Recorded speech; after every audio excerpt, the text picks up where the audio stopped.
everyone. Welcome to Not Any Before.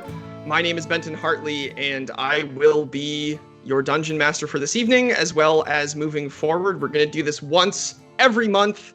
It's Dungeons & Dragons 5th edition actual play live stream, and we've got an amazing cast of theater people, friends of mine, very good friends of mine, that are going to be joining me on this journey.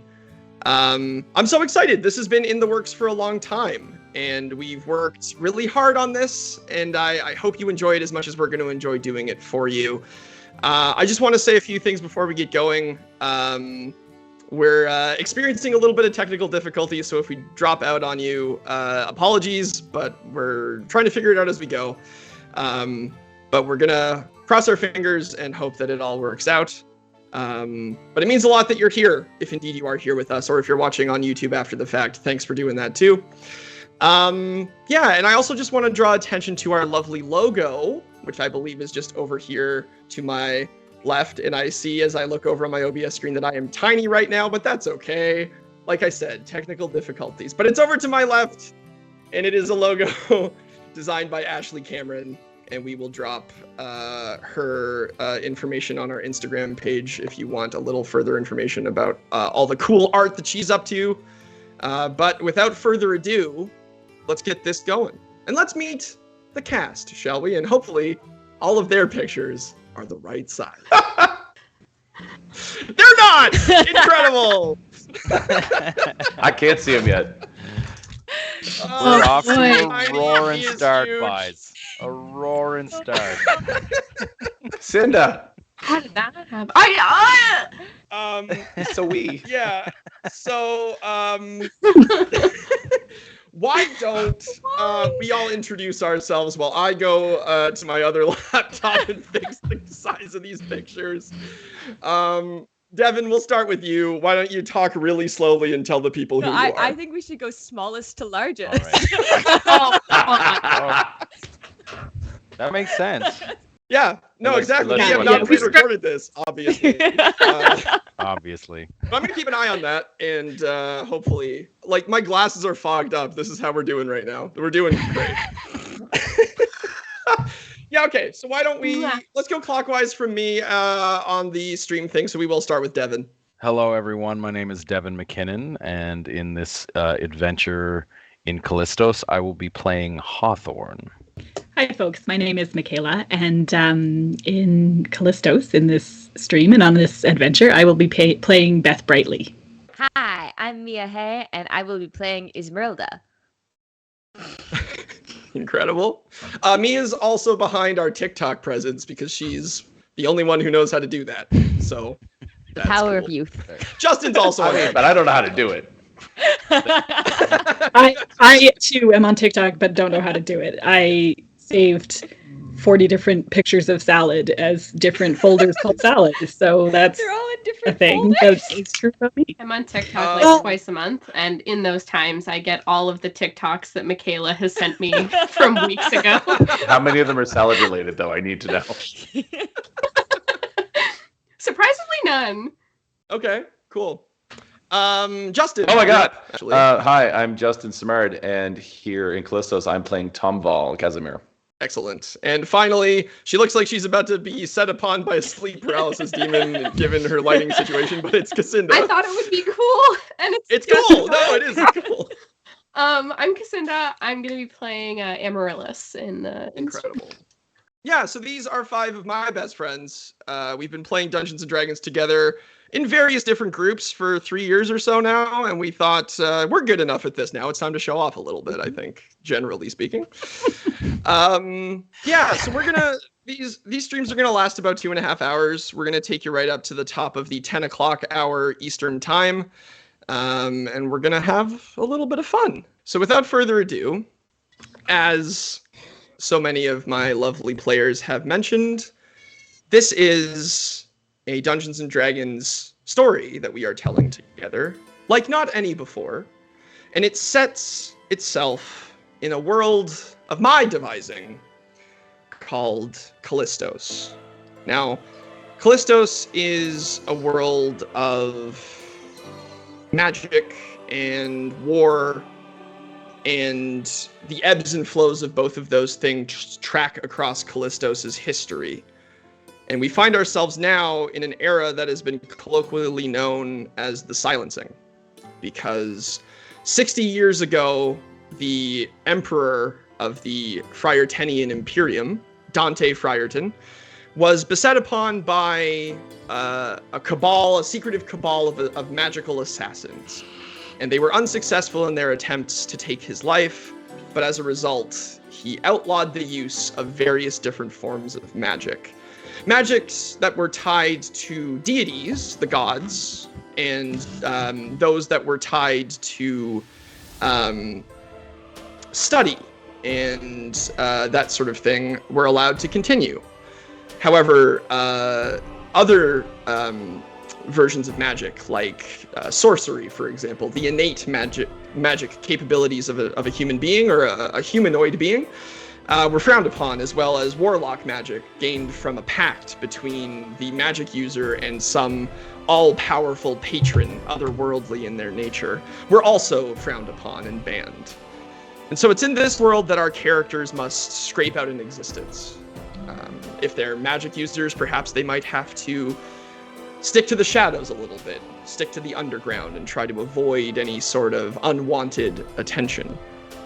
And so this story takes place, at least in the beginning, in a town in the Friartenian Empire, in the Vinehold Valley, a city, a large town, more accurately, called Greenhaven. And it is in Greenhaven where 5 disparate souls will soon be united under a larger purpose. And these souls, unaware of their destiny to come, the auspiciousness of what they are about to face, awake on a day much like any other. And so to begin our story, I would like everyone to roll a d20, please. Right. Probably should have had my character sheet open. I will do that. No, stay 1. It's all right. How do I do that? So just as a reminder, we have been playing this game together for 3 years. This is a TikTok clip, right? Like, just to be clear. Yeah, and this is, of course, we are endeavoring to get sponsored by D&D Beyond. So this is a good thing to have a conversation about right now. There should be a little D20 icon down in the corner, Kassinda. You should be able to click on that and it should pop up. Okay, that's easy. How user-friendly. Yeah. There we go, exactly. I, for one, have always loved D&D Beyond, especially the resource sharing. Yes, quite so. I got a 13. 3 by. Sorry, I also got a 3. 6. My digital dice are mad at me, so I'm going to try again. If not, I'm going to get an old-fashioned math rock. Nope, not working. It's all right. a curse! Oh, if only I had some honeycomb in clip. What is it? 15. 15. Honeycomb and cedar is what it's going called. for.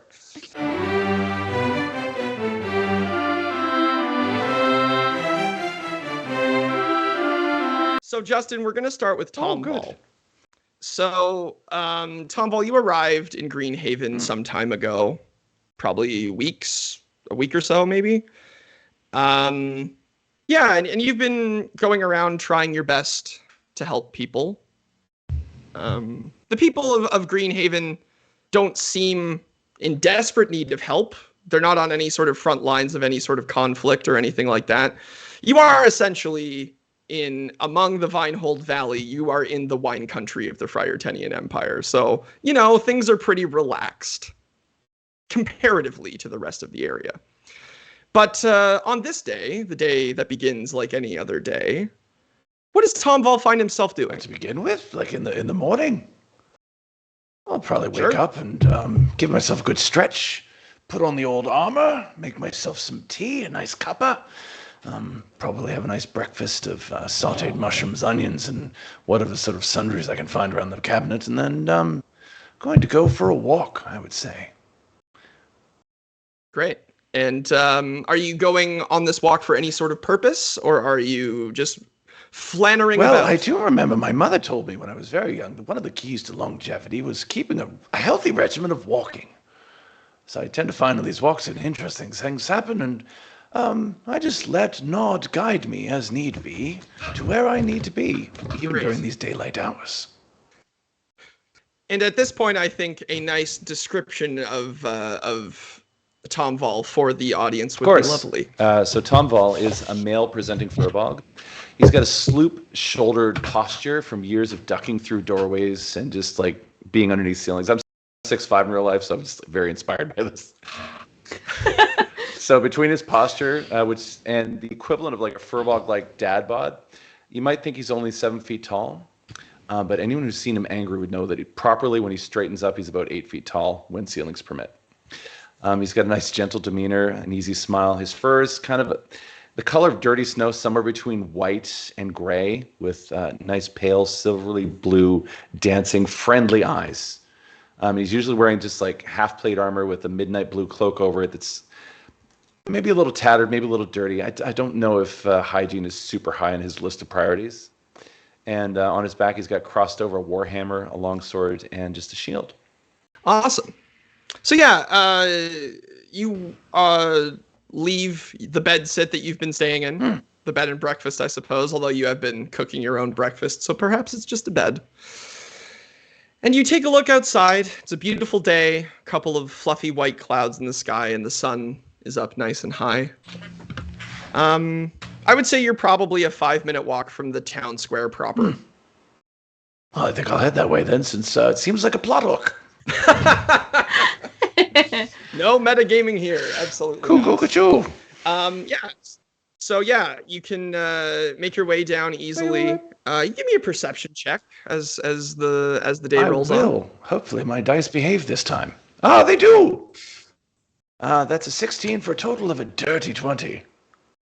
A dirty 20. Excellent. Heck of a first roll of the campaign for you. Yeah, you open yourself up to the external stimuli of the day. You feel the heat on your face. You feel the breeze against your fur. There are birds chirping in the far-off trees of the shade-leaf wood, and the wind is whistling through the grapevines as you go. And as you continue sort of your walk towards the town square, the gravel is crunching underfoot. Things feel good, more or less. At peace, in balance. But there's one thing that Nod, the Sojourner, has taught you, is that balance, in order to be balanced, never truly lasts forever. So as you approach the town square, people are beginning to go about their day, heading to work, heading to the fields, heading to the vineyards to tend to the grapes. And you see the clock tower striking, 9 o'clock in the morning, let's say. And underneath the clock tower, the central pillar of this town, you see a few people huddled in robes, sitting on the ground, little metal cup in front of them, asking for some kindness. Well, I'm just going to look and see if I have any money in my inventory. I don't think I do. I imagine I have a few coins just from when I've actually I cured an think STD or something. Less restoration. It's very useful. Yeah, great. Just walk up and bid them all a lovely day and just throw a copper piece into the cup. And the young woman looks up at you as you do so, and she just goes, "Bless you, sir. Pardon me for being so forward, but I ain't never seen one like you before." Oh, I forgot to shave today. Could account for it. And she gives a little bit of a chuckle and kind of nods her head to you. Did Tom have any plans for the day after his morning is through? He's just going to make some rounds. Possibly heading to the bakery. I do like a nice pastry in the morning. Excellent. Yeah. So you make your way down towards the bakery. And as you do, your shoulder gets jostled a little bit by someone careless. And I need the other 4 of you to roll a d20, please. Which one of you was careless? I got a nat 20. Okay. I got a 19. 17. I got an 8. Okay. So, Ismeralda, now that you've successfully made your way around this giant furry wall in the middle of the street, where are you headed? What's on your mind this morning? I'm heading back to my room at the inn. Okay. I've just been out collecting bugs, so my pockets are full of bugs. And I need to get back to my room with all these bugs to finish preparations. Right. Oh yeah, Yes. the preparations, right? Of course. Good. I'm sorry, did you need this? And they'll So, yeah. pull like a bug out towards you. Oh, I'm terribly sorry. Is this yours? oh my God. Yeah, thank you. I don't know what I'd do if I was one bug short. I spent all day finding all the best ones. Right. Well, here you go then. Best of luck. I find looking under rocks tends to yield excellent results. Oh, thank you for the advice. Do you want to come to my wedding? Of course. Nice. I got one person that's gonna sit on my side of the room now. Wow. Incredible. I'll let you know when It would it's be an happening. honor. Just, yeah, I mean, I'll be around. Just ask for TOMVALL. TOMVALL. Nice. Okay, my name yeah. is ISMERLDA. It's ESMERLDA. Yeah. No, it's lovely. Yes, really rolls off the tongue. Okay, weirdo. I've really got to get back with these bugs now. Well, I understood. Yes, there's one trying to get out of your pocket right now as we speak. You gotta stay in there, Jerry. Gods. Thank you. You've been a big help. I really appreciate you. We wish you the best of days. I'll see you at my wedding. I very much look forward to it. Cool. Incredible. So yeah, Ismeralda, as you set off down the street with thoughts of Jerry and Reginald in your head, give us a physical description of what Ismeralda looks like on this morning. Yeah. Ismeralda is on the taller side. She's like, I think I said 5'7 3/4 was the height that I settled on. And she has long, greasy black hair. She wears just some classic leathers, as druids do. But she keeps a red neckerchief, is it called? Like when you get the neckerchief. She has a red neckerchief that she wears. That's a little fashion, Otherwise, she's not very fashionable and just wears simple things. And again, not a huge town, so you managed to find your way to the Guzzling Grape Public House without much to do. As you make your way through the open door, you are greeted by the cheerful faces of the owners of the Guzzling Grape, Reardon Westfoot, a halfling man, and his wife Gresha, a half-orc woman. And they cheerfully wave at you, and Reardon is sort of wiping down a glass, and he puts one out, and he goes, I've mind to get you some breakfast if you want some. What kind of breakfast were you thinking? Well, I don't know. What would you like? I can see what I can whip up for you. I really don't like making decisions. If you could just tell me, and I'll say yes or no. Okay. I could do eggs and toast. No, I'm good. Well, all right. I will remind you that it is included in the price of the room. I don't know what that means. I just want to make sure you're getting your money's worth. All this sounds like gibberish to me. I'm just gonna. I'm good at finding my own food. Thank you. All right. And Miss, just before you head upstairs there, I just thought I might let you know. Still no word. I mean, I feel like it's more useful if you tell me when there is a word. Right? Well, that's I suppose that's fair enough. Thank you, though, for the disappointing news. I'm gonna take my bugs and go upstairs now. Of course, by all means. Fuck. And as you head up the stairs, if you choose to listen, Reardon and Gresha just sort of put their heads together and go, "I hope the best for that girl, but I have my worries." I don't think she would have bothered to listen. So yeah, fair enough. At this point, Reardon and Gresha will have turned their attention to the only other patron currently in the Guzzling Grape at the moment. Amaryllis, would you care to give us a physical description? Sure. Amaryllis is she's a 19 to 20-ish looking in human years wood elf. She's in sort of casual leather clothing that does function as armor, but if you look at it, it's quite fashionable. It's intricately I want to say carved. I don't know if that's the right term with leather, but there are sort of woodland designs all throughout the leather. Nice browns and pinks mixed in as well. Clothing. Pink clothing, not leather. Although I'm sure you can get pink leather too. She has sort of like between a bob and a pixie cut style hair. It's sort of a reddish brown, and she's got these very sharp green eyes that are flecked with little specks of brown all throughout the irises. And she's probably, I'm guessing, on her third or fourth pint.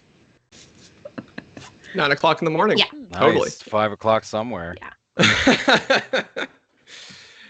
Yeah. So, what's on Amaryllis's mind right now? What's her plan for the day? Is she moving at all? Right now, no. But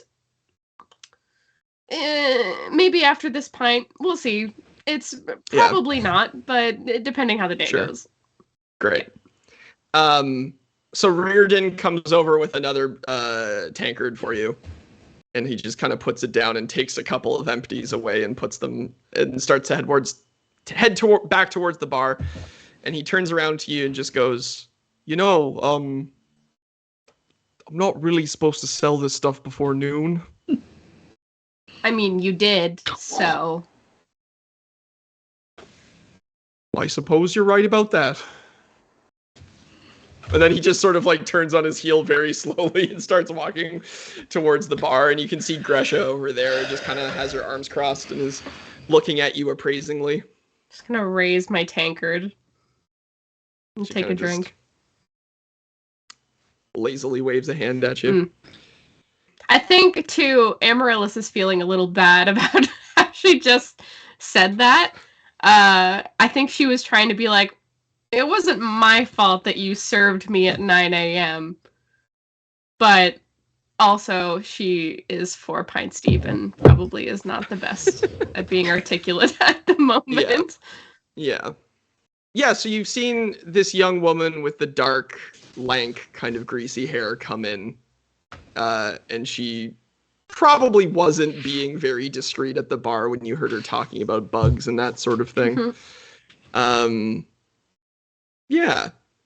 I don't know what that would necessarily ping for you, but you have heard things that would perhaps let you know that she might be somewhat of a kindred spirit. Okay. Yes. I think that in between her, like, finishing her last pint and getting this new one, she would have kind of been, like, side-eyeing them as they were conversing. And then there would be a moment where she was like, yeah, I'm gonna get up and talk to her. And then she went to stand up, realized that that was not a good idea, sat back down, and asked for another pint. Give me a perception check as you take your first drink of this pint. Yeah. That is a 19. This pint, compared to the other ones, as far as you can tell in your current state, seems to be thin. Oh, They did not. Okay. I think she's thinking about Ismeralda, though probably not knowing her name at this point. Goes to take this drink, looks into the drink, and then just looks directly up at Gresha. And Gresha looks at Reardon, and Reardon immediately turns back towards the tap. And he just shakes his head, and Gresha elbows him, and he just shakes his head. Yikes. Amaryllis will just go, what's the damage? For those? Yeah. Well, we could add it to your tab if you want. Or if you want to pay up front, that's fine. If I were to pay up front, what is my balance at this moment? On your tab? Yeah, on my tab. Whoa, jeez. And he takes out a ledger and looks at it, and he goes, well,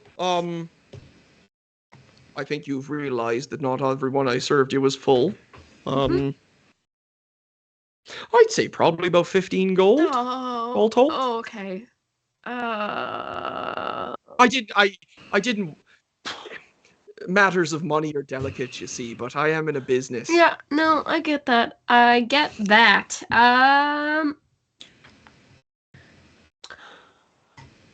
Okay. If you're okay, no. I respect you, and I want to have an adult conversation.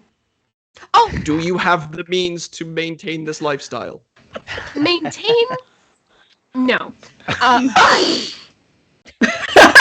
But I can pay this today. It's just that is entirely all of the money that I have. Oh dear. Well, that won't do, because you also, you have the room and the board and everything as well. Yeah. Okay, so I guess we are going to put that on my tab. Right. And I will come up with more money. And then you just hear Gresha clear her throat. She just goes and Reardon goes, right. Tabs are due tomorrow. Yeah. Yeah. So, okay, so what are we sitting at with room and board and I'd say 20 22. Oh, okay. No, excuse me? Oh, I was rounding down. Oh. I feel very awkward, but my wife, she does the finances, so I think it's important that I'm transparent with you. So, that's totally fine. I'm sorry. Can we just circle back for a second? How long have you two been married? Can you? Okay. I guess this is a deception check to deceive them into changing the subject. Sure. That wasn't my intention, but I'll take it. Yeah. That's a 25. Okay. Cool. So Reardon just looks at you and his eyes turn the size of dinner plates. And he just goes, well, now, nobody ever asks us about us. We're here to serve. We're not here to talk about ourselves. And then Gresha just goes, you sure you're not here to talk? And Reardon goes, it's customer service. Anyway, listen, we've been together for nigh on 40 years now. She's the apple of me eye. And, well, she puts up with me, too, I don't mind saying. Now, and then he starts going on and on about this love story that has things to do with a fishing boat and a case of mistaken identity, and it's all quite overwrought. And it's, people's, the first time we met stories, those kind of things. It just tends to be a little mythologized at that point. And so as he's in the middle of this story, the door to the Guzzle and Grape swings open, and in walks Beth brightly. Can you please, Michaela, give us a physical description of Beth? Sure. So Beth is a human woman. she's a little hard to place in terms of age because she's sort of smaller in stature. She's probably only about sort of 5'2", 5'3". So I think she gets read as a little younger than she is a lot of the time, but she's probably kind of closer to 30 than 20. She's got a pretty like arresting face in the sense of like there's something a little bit simultaneously sort of magnetic but also like unsettling about her sort of general structure, but also just kind of she has like very, very light blue eyes and sort of shoulder length dark hair. It's a little unclear exactly what the natural color of that hair is. I don't think she's attended to it. Her and Esmeralda, I guess, have that in common in a little bit of time, and sort of these like blunt bangs. And she's wearing like a leather vest with a very high kind of collar and very kind of understated, very plain kind of work clothes. And looks very much like she makes her living with her hands. And again, in a way that is kind of about deflecting from, there's certain aspects of herself that I think she's used to things, that call attention to her that she's actively downplaying. Like she's definitely dressed in a way that you'd walk past her on the street and hopefully not snag attention. And I'm like, does she have any other distinctive kinds of things about her other than just kind of her air of like she walks incredibly purposefully and incredibly directly, and has a bit of a kind of like April Ludgate sort of like intensity about her when she like fixes you in her sights. But for the most part, she sort of avoids fixing people in her sights as much as possible. So I think she kind of just, and for her today, like I think this is a day where she's pretty restless. She's feeling pretty antsy. There's, there's very little that she hates in this life more than waiting. And she's in a position right now where she's sort of waiting. And again, that means that basically everything is essentially out of her control. And that is her least favorite thing. So here we are. I think she kind of walks in like just like chewing the side of her cheek, like on a mission. And your entrance cuts Reardon off mid-story. And you see him in conversation with this elven woman who is, I would say, generously speaking, using the bar to stay vertical a little bit at the moment. Okay. She's got like that like sort of like 2 a.m. at the bar thing where like she's like fully just craning her neck into like the bartender's space a little bit. And you've seen her around. She's been here about as long as you have, I would say. And then Gresha turns to you as you come in, and she just goes, "Sorry to say, but there's been no mail for you like you requested." All right. Thank you. Would you care for some breakfast? Yeah, I might as well. All right, what do you want? You know what? Toast and eggs is great. That's easy. And she like looks at Reardon and goes, "That's what I've been trying to say. Toast and eggs. Who doesn't like those?" And so he goes out back to the kitchen and starts frying up a little bit. And you're free to take a seat at the bar or at a table if you like and just wait for your food to come out. Sure. So I think I'm going to do that. And so you're saying that I have on previous occasions encountered Amaryllis? Like she's been around here? Okay. I would say, yeah, you've seen her. There's been whispers about her. That's okay. I'll kind of just watch her for a moment. I think I kind of am interested in just, and again, like in a really indirect way, in that way where I'm kind of just like facing forward, ostensibly minding my own business, but also trying to see what can I like, is there a role I can make for like what I might be able to kind of like discern or pick up above and beyond what I might have heard? Yeah. Are you trying to pick up like physical attributes, or? I think it's like more like an insight check. Like I am okay. Yeah. Okay. Give me an insight check then. Okay. Yeah. And Kassinda, do you think she's aware that she's being perceived at the moment? I think that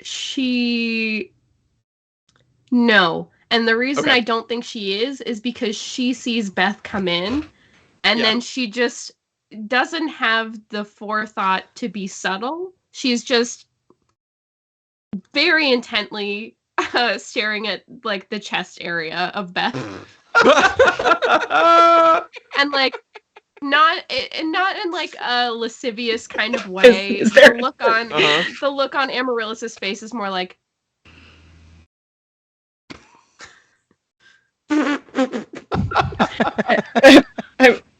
I thought you were gonna say something, and I was just like, "Oh no, that was just the facial expression." Like Beth is gonna. I mean, like I'm gonna like turn slightly, like okay, but yeah, my insight check was a 14. Yeah, I would say that you're able to deduce probably most of the description that Kassinda gave off the top there. Okay. You also understand that she is probably pretty deeply into her cups at this early hour. Yeah, Kassinda, are there anything else that would be immediately obvious that you want to share? Yeah, I guess I didn't describe the instrument that Amaryllis has on her back. She has this beautiful, intricately designed, but like also strangely metallic violin on her back, and the bowstring as well. And it's kind of in this carrying case that allows her to just sort of pull it out, almost like you would, say, a bow and something from a quiver. So essentially, she's using a quiver to hold her. I forgot what words were in relation to violin. She's using the quiver for her bow, and she is using the holster sort of that she's got set up for her violin. And that is kind of on her back. And there's also intricately sort of inlaid within the metal of the violin, sort of flowers and more wood designs. And I would say also on a 14, you would definitely understand where she's looking and how intensely she's looking. Okay. Can I help you?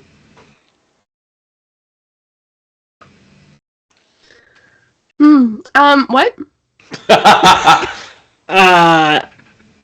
It seems like you might want something from me. I'm just wondering if I can help you.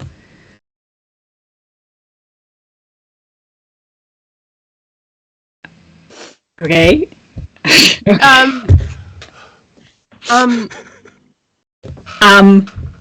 Is it true? Can I see it?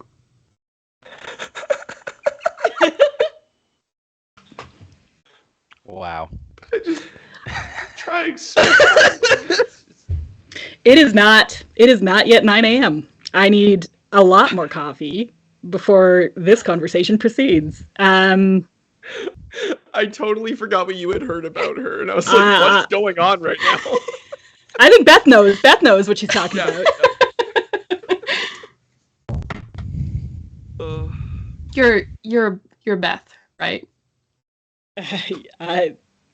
You better hope I am, because otherwise that's a very bizarre way to begin a conversation with a complete stranger. I was worried for a minute there, but so you know, I'm sorry, I was gonna offer to buy you a drink. I really can't do that right now. I have half of this drink left. If you would like it, fair warning, they did water it down on me. Well, I've never said no to a pint before, watered down or not, so I'm not gonna start now. All right. Why don't you sidle up, and maybe if we become good enough friends, I will tell you all about it. Okay, all right. I'm gonna actively sit one full chair away from Beth. Okay. Great. And Beth, as she would want it. Yeah. And as you hazard to take a sip of that pint, you think it's probably 90% water, 10% ale. So it's American beer. Oh, Yeah, it's exactly. Hey-o. Hey. We are accepting sponsorships. Yeah. Let's pause on Beth and Amaryllis for a moment and head upstairs mid preparations for ISMERLDA here. Yes. What's going on? So on every surface of the room, there are bugs, and about 75% of them have little ties and tailcoats. And then the other 25% she's sitting in front of, and she's trying to make like nice little bows, but her fingers just aren't that nimble, and so she keeps fucking it up, and getting frustrated. So she's just kind of sitting there like trying to tie bows, going, God, come on. I don't know how. Yeah, give me a dexterity check. A dexterity save, please. Right now. Oh, you can't tell? What do you mean? I got a 9. Yeah. A 9. So yeah, I think you've got a little strip of fabric that you're trying to tie around this bug's neck, I guess. I don't know if bugs have necks, but yeah, you're trying to like where the head meets the thorax, I guess, and you're trying to like tie this thing, and then all of a sudden you just slip and the head of this bug pops off and flies across the room. I was gonna call him Oswald. That's my dog's name. That's my character's name in King Lear. Oh my god. Now playing at the I'm strategy. dying. Okay, we're good. Looking for sponsors. If we are currently accepting sponsorship.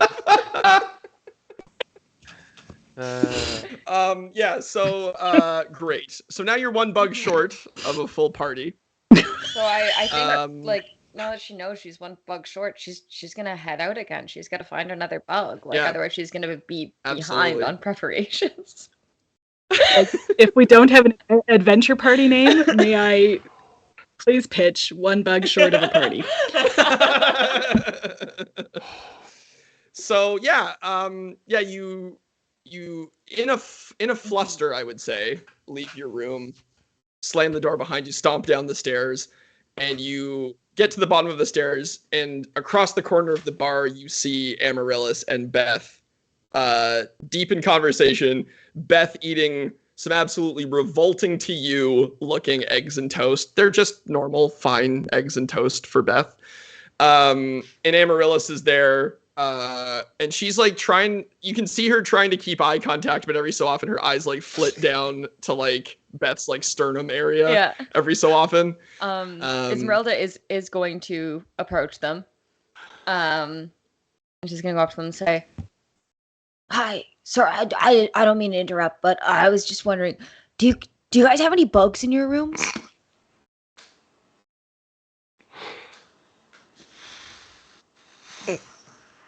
No.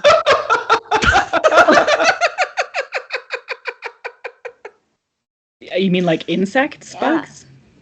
I'm sure if you complain, they'll find you a different room or take care of it. Like, are you like afraid of a spider? Is that the situation here? Do you have a spider? If there's a spider in your room, I will go get the spider out of your room. I would love a spider. Okay. I don't have any. Do you? Not on my person. I really don't want to go outside again. And Amaryllis is just gonna do one of those very drunk girl things where she's like, come here. She's gonna motion for you to sit down. If you Can want. I insight check Ismeralda? Like, can I try to understand what it is? You can definitely try to understand. That's gonna be a high yes. DC. Okay. You may roll an insight check to try and understand. Oh God. If Beth hasn't had her coffee, it's early. That's an 8. Yeah. An 8. No. Okay. It's a lot this time in the morning. All right, I guess I can sit down and just let me know if you see any bugs around. Point them out to me. I'm gonna keep my eyes open for it too, but I feel like bugs are inside too a lot of the time, right? Yes. I'm gonna look at Amaryllis and be like, this is a person you know that you've had a conversation with? Mm-mm. No, No, she's Okay. You're staying upstairs, right? Me? Yeah. Yeah. Yeah. Yeah, and all your bugs. Yeah. You see my bugs? I've heard about them. They're. I'm really proud of what I'm accomplishing. I think it's gonna be beautiful. What is it that you are accomplishing? Well, I'm doing the preparations for my wedding. Do you want to join us for a drink? I don't really drink, but I'll You sit can have here. water. Or I don't know, like sugar water. Is That this sounds- first session gonna be ISMERLDA's bachelorette party? It is now. And it's at this moment that Reardon comes back and is like bussing Beth's plate away after she's finished eating. And he's like, "Oh, was everything satisfactory there, ladies?" Yeah, I do have a question for you. Sure. In the back, do you have any bugs? And he like leans in towards you and he like gets very serious and he just goes, "Absolutely not. I don't know who's been spreading that rumor, but it ain't true." Insight check. Yeah, give me an insight check, absolutely. That's a 16. 16? It is highly unlikely that he is confident 100% that there are no insects on his property. I have a friend. I have made a friend who is in need of. Is it any kind of bug? Is that going to work for you, or do you need a? It's nice to have a selection, but like I feel like if there's one that's not as pretty, it's not going to stand out too much because I've already got so many pretty ones. Yes, what she said. Right. If one presents itself to you, we would be interested. Yeah, I'll definitely keep an eye out, for sure. Reggie will pay you good money if you get me a Yes, bug. no, he's already been quite generous. Your entire stay here, of course, is been taken care of, including any sort of food and drink tab you might be racking up. So fair enough. If he continues to show his gratitude over and above all that, we would of course be happy to accept. Okay, so you're gonna give me any bugs you find? I will certainly do what I can, but and he looks over at Beth and just goes, "I'm not expecting to find any." I don't understand why everybody's being so cagey about bugs. It was my understanding that bugs are kind of everywhere, but are they not supposed to be Yes. inside places? They're not really not where food is being served so much. No. But when you go to get food from the ground, there's bugs there. Yes, but then we sort of wash the food afterwards to get the bugs and the dirt off. Bugs and dirt are good for you, though. Well, be that as it may, most of our customers find it off-putting. You guys are so weird in this town. Yes, I suppose it is us that are the weird ones. Literally crying. I hope that you all have a lovely day. Miss AMARYLLIS, I do have something that might be of interest to you. Ooh. And he sort of goes back and takes a little sheaf of parchment and goes, "The alderman is looking for some assistance, and I'm led to believe there's a bit of coin involved." Okay, well, I am in need of that. Thank you. Perfect. And, the more the merrier. I'm sure they wouldn't turn down a group of people looking to help out over just one. So if that's of interest, perhaps you and your friends could endeavor to find something there. Mm-hmm. Well, I'm not sure how much longer I will be around. I'm only in town for a pretty short window, but I mean, if it's in the next couple hours, I don't foresee anything changing in the moment. So, Well, I'll just leave that up to you then, shall I? Good. All right. And he like throws his hands up and like walks away and dusts his hands off. And as he goes into the kitchen, you just hear him go, "Grusha, get the traps up. We need some bugs." What? Huh. Okay. Well. Yeah. So as you read the missive, it says that one of the local wineries is looking for assistance in locating a missing apprentice winemaker. Oh, okay. Okay. Well, I am going to read that. And I'm assuming it's a pretty short message. Yeah, it's basically just like missing persons case, inquire at the Vinehold Belfry. Perfect. That takes Amaryllis a full 3 minutes to read because she has to keep starting over. And then when she's done, she'll be like, "Free? You guys free this afternoon?" It looks like I am. So count me in. I can take some time out of the preparations. Yeah. Okay. What I gotta ask. When is this wedding? When is this wedding happening? Whenever Reggie gets back. I don't know. Would you excuse us for a minute, Esmeralda? Yeah, I guess. Okay, cool. And I'm gonna very badly lean over to Beth and be like, "She's been here for weeks." Have you also been here for weeks?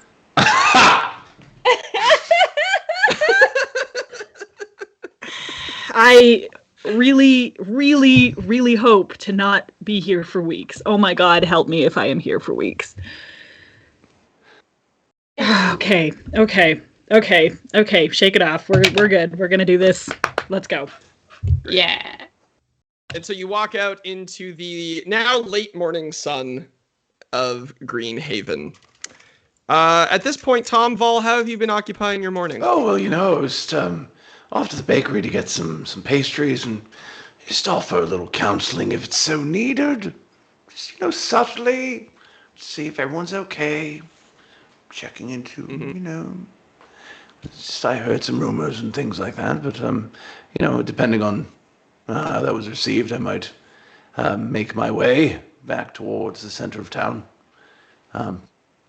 Depending on the time of day, perhaps to, see if there's anyone who's in require of some sort of assistance with substance abuse problems. Oh, okay. Well, as it happens,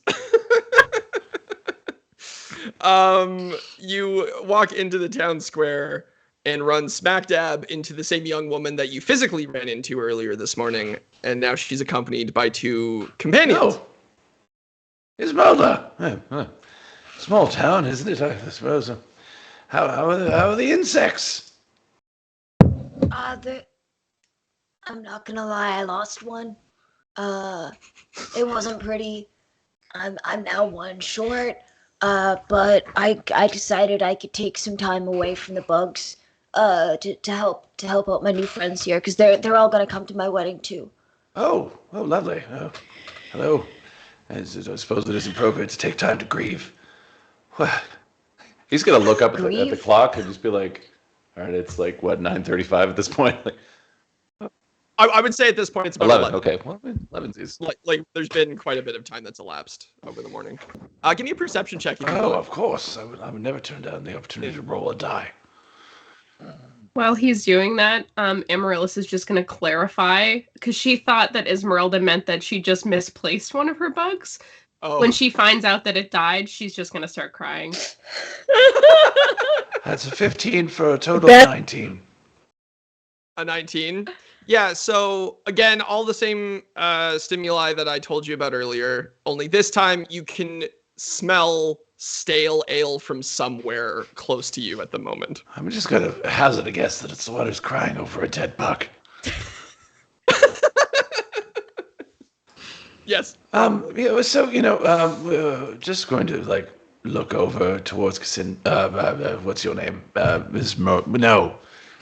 Amaryllis. Amaryllis. Yes, Amaryllis. of course.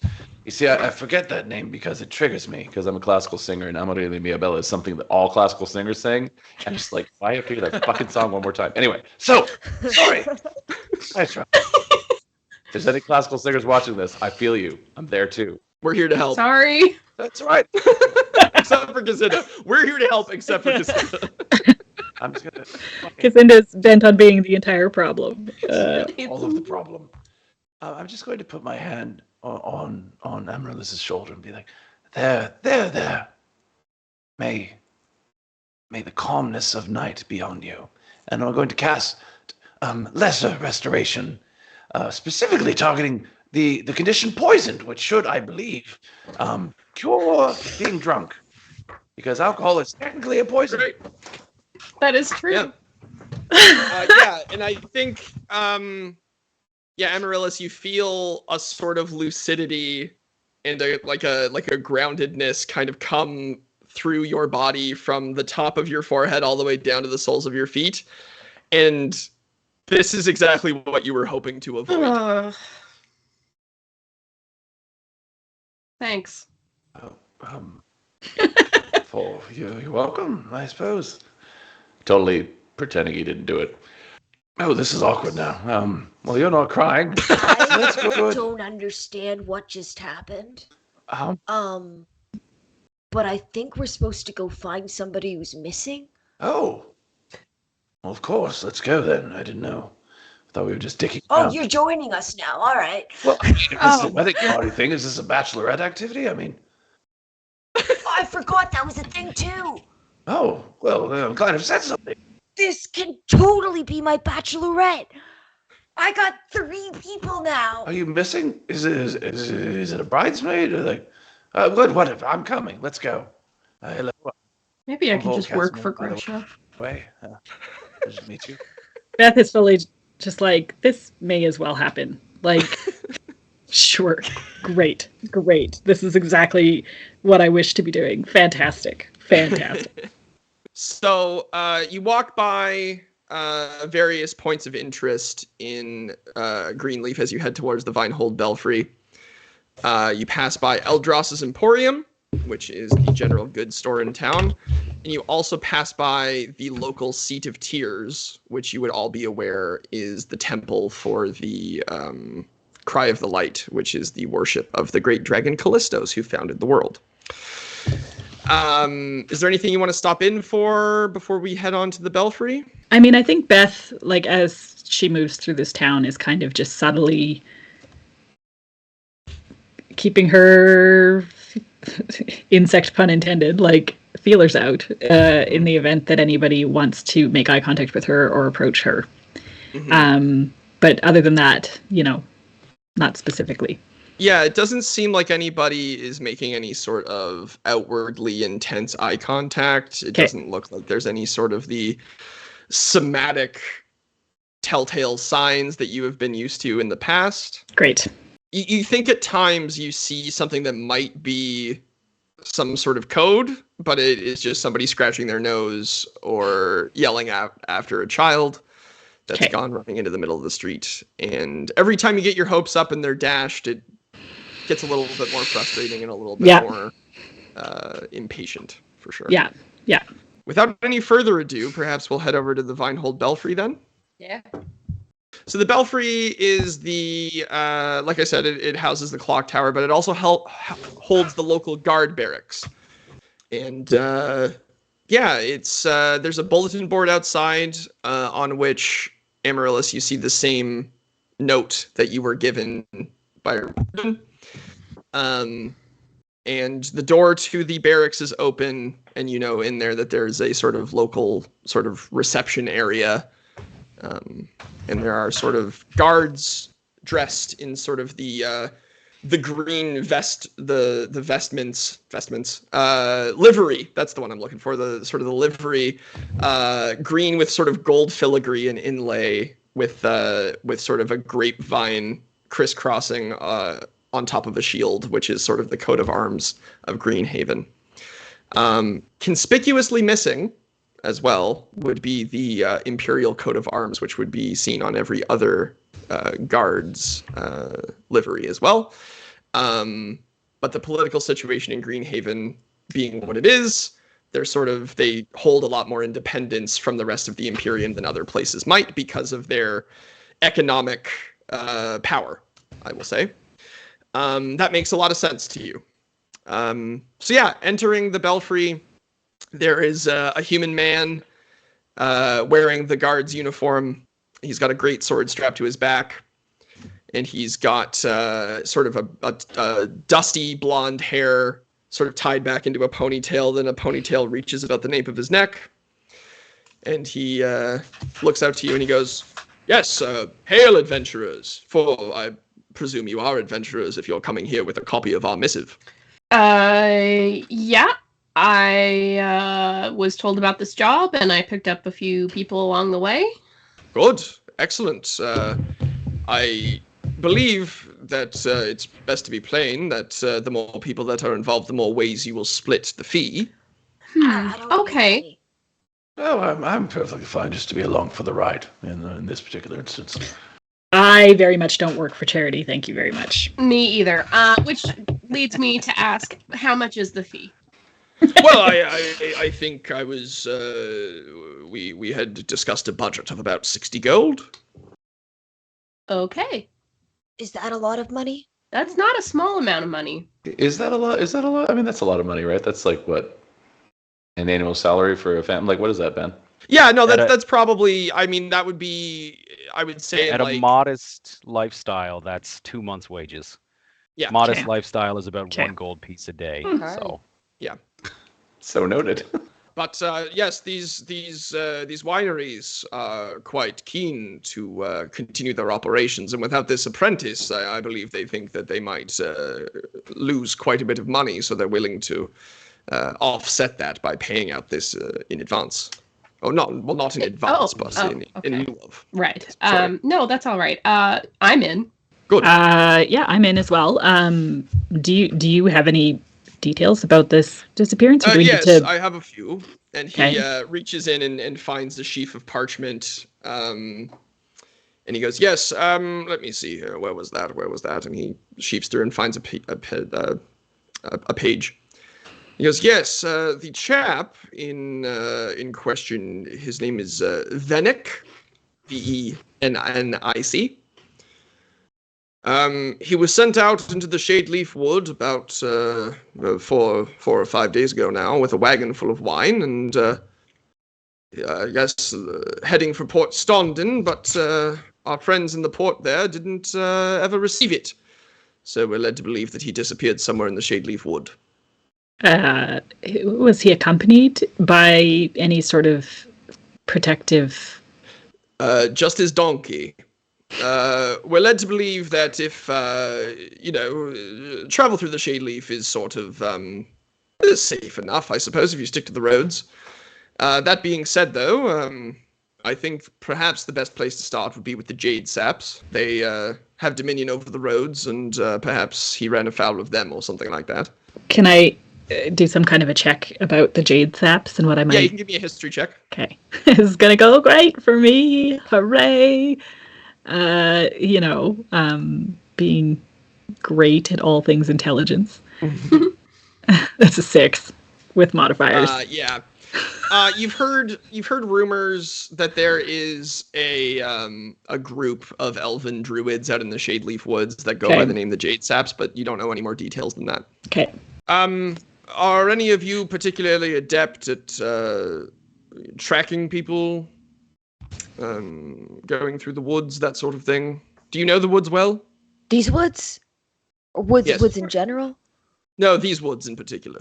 I mean, I don't know these woods, but I'm pretty good with woods, so...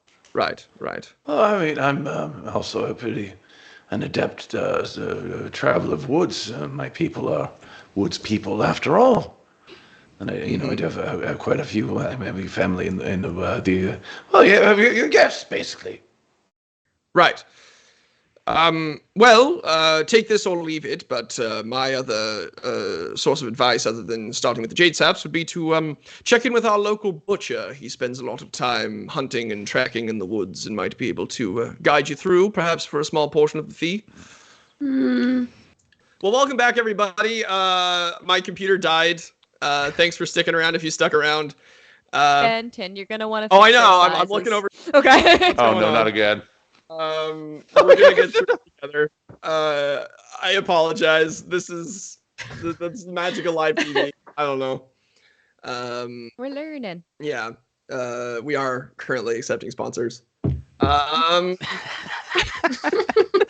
Well, because hey, let's be real. Some sponsorship might actually help solve some of these Absolutely. problems, right? You're not wrong.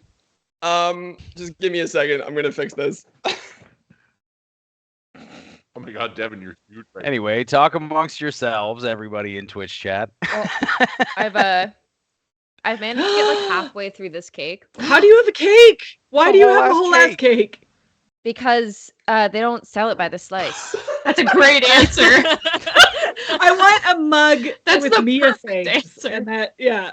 The is pre-diabetic 44. You know why? Because I'm a fucking adult, and if I want cake, I can go out and get it Yeah. anytime I damn well And feel like. if I want to buy my own score bits to put on top of it to make it a score cake instead of just a Black Forest cake, I can also It's do all that. about the You're garden. just Mia living is your best living life in right It's now. all Four about the dimensions garden. and the rest. All right. I I'm have eating my fixed kid's it. goldfish. Is that a We'll see I if am it- Knuff, like a Uh, Ken hoodie as well? Is that one of those I am No, no. because I really had want it to this- be. I had this before that. And they copied me. Your I am Knuff sweater was cool before. That was very Yeah. good. It's Yeah. definitely giving if Barbie and Ken had a kid, though. It's Mia. Yeah. Yeah, yeah. Actually. You got some mad Kenergy right now, so. you do. All right, gang. You really do. Eating sunflower seed butter, Um, chocolate butter. Oh, sorry. I just need to share this with the world since we're streaming. But someone needs to go as Mojo Jojo from Powerpuff Girls, but dressed as Ken, Mojo and call Jojo it Cat Like a Mojo Mojo Casa Dojo. House. Yeah, I love Oh my that. god. I love that. Wow. And with that, I'm not exactly sure when the stream cut out, but we will reset the scene. We are at the Vinehold Belfry. We are talking to one of the guards about this contract. The guard has outlined the details that an apprentice winemaker has disappeared. He was on his way to Port Stondon with some wine, unaccompanied. He did not reach his destination. And so the party, or what will become the party, I assume, will reach out and try to find this individual. And the guard also recommended that they check in with the local butcher because the butcher knows the woods about as well as anybody in this town, perhaps better. So that's where we are. Guys, I have heard that the butcher guy's kind of cool. I heard that he gives free food to people. Or something like Oh, that. really? That sounds good. I've heard he's cool for different reasons, but let's work on that one first. Oh, what did you hear? Yeah, what did you hear? I heard that I don't know if he's like well traveled or something, but I heard that he speaks just a ton of languages that aren't found around here. Oh, I heard he was banging the widow Huxley. Oh, What? all right. Who told you that? I was well traveled, apparently, to her bedroom and back. I like this guy. Guys, I love that we're bonding over gossip already. Oh, As yeah. we're I lucky, love I this assume. for us. Oh, speaking of gossip, Beth, I just wanted to apologize for earlier. That was super rude of me. I am not. I don't handle alcohol super well, and it doesn't help that I'm usually drunk in the past like month or so. So just it may happen again, and I just want to warn you. Actually, that should be on me. I should kind of tamper that before it happens. But just in case it happens, it might happen again. Well, thank you for I that. apologize as well for undrunking you without your consent. I appreciate that. I don't want to be sober at this point in time, but that's where we are right now. And I don't have the money to buy more alcohol until we finish this. So I would love to finish this as fast as possible. That's where we are in terms of party I was about to motivations. say I love the it. adventure hook to end all adventure hooks. I was drunk. God, Cool. I'm not drunk. I'd like to be drunk again. So, TOMVALL, from your migrations around the town over the last few days, you know that the butcher shop is next to the bakery if that's where you want to kick off the search. Yes, let's go. We head down to the butcher shop, and there's a little wooden sign on the top of the butcher shop, and it's called Radar's Quarry, the butcher shop. And there's a little sign out front saying fresh meat every day. Yeah, okay. It says fresh meat every day. Let's all just get over it. That's what it says. It's canon. I actually wasn't thinking anything untoward until you said that. Well, no, Well, it's I just saw because I Justin's snurked tweet, because He's and I'm having an canceled offensive the stare, and I was like, whoa.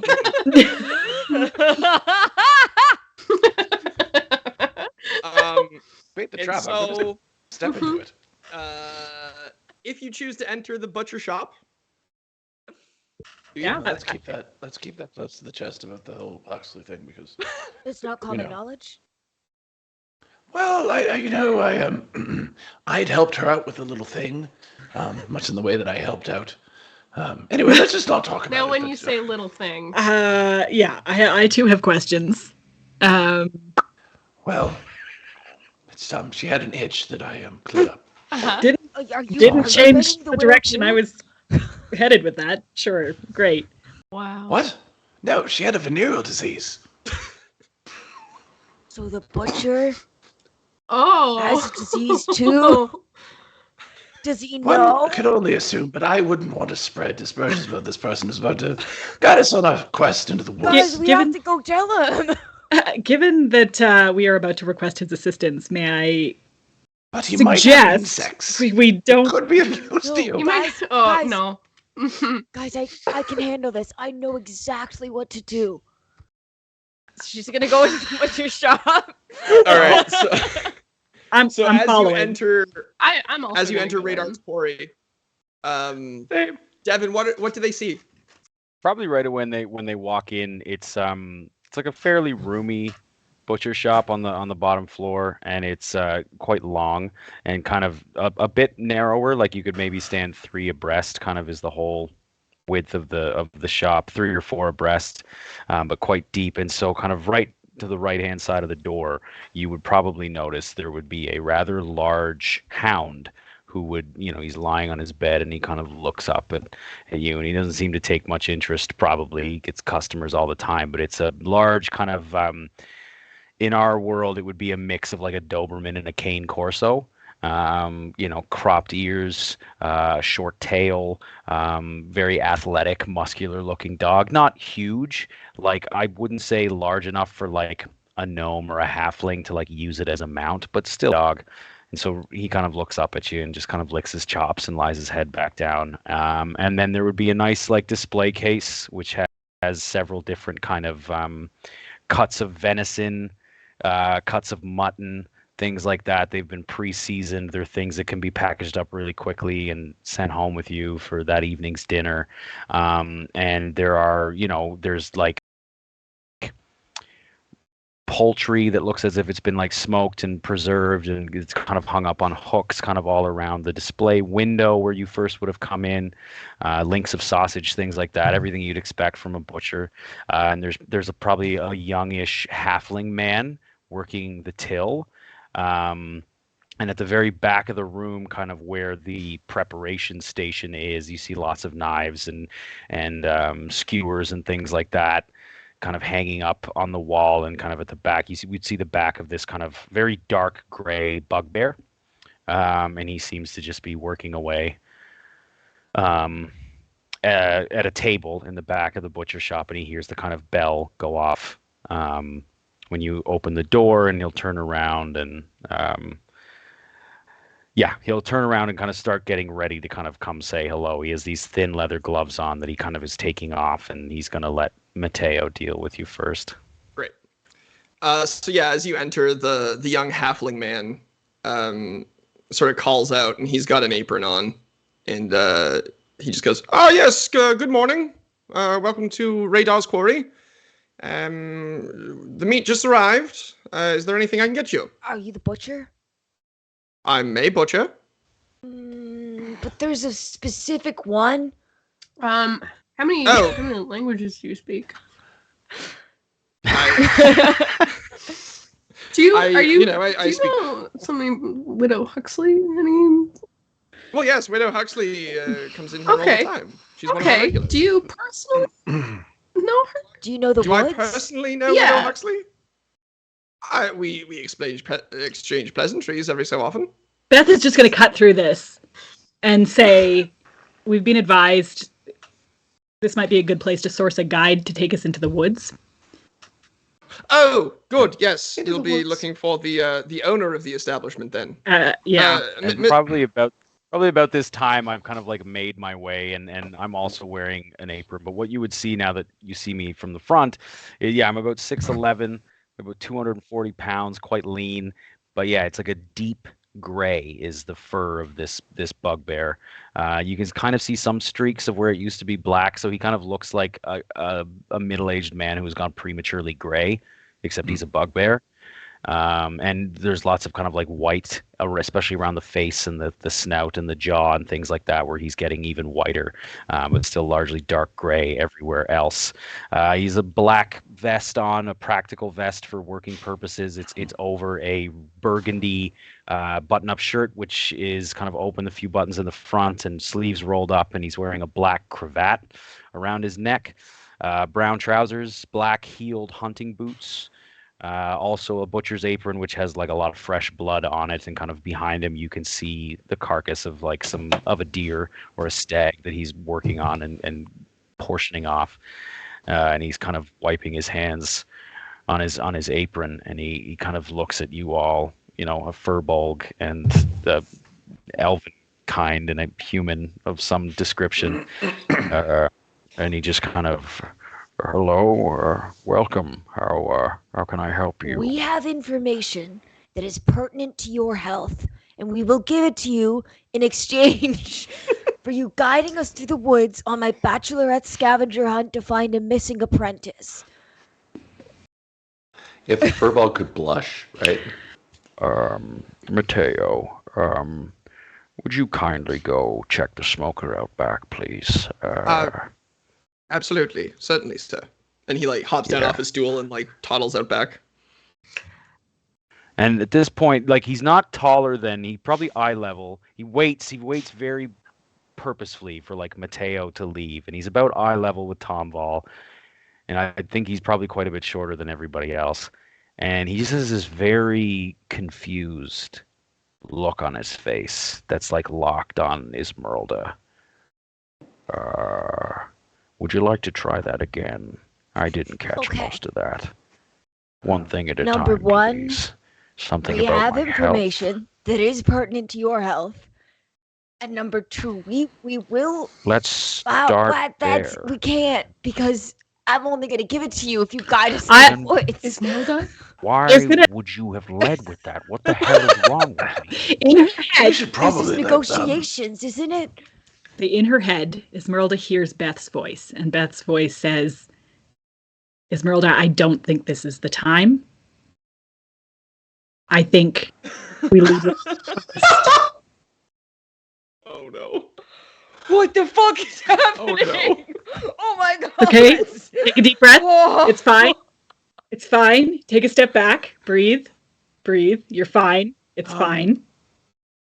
Let me handle this. I'm Okay? assuming that Hawthorne can see, just now it's gone quiet, and the two of them are on, and I'm taking out my pipe, and I'm packing a bowl of tobacco, and I'm looking at TOMVALL, and I'm looking at AMARYLLIS, who neither of them are saying anything, so I'm just talking.